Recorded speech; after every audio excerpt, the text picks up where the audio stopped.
বন্ধুরা, আমি রুমা রান্নাঘরে চলে এসেছি, আপনারা দেখতে থাকুন। আমি আজকে করে দেখাচ্ছি সজনে শাক আর তেলাকচু পাতা ভাজা। এটা খুবই উপকারী একটা জিনিস, আমি মাঝে মধ্যে এনে খাই।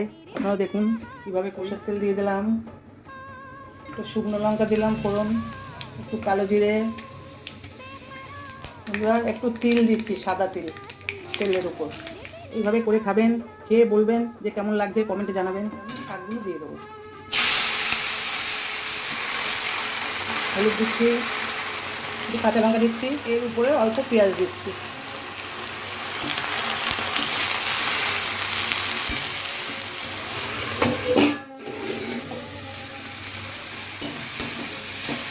বন্ধুরা, অতি সাধারণ একটা রান্না করে দেখালাম, কেমন লাগলো কমেন্টে জানাবেন। লাইক কমেন্ট শেয়ার করে দেবেন, সাবস্ক্রাইবটা করে দেবেন।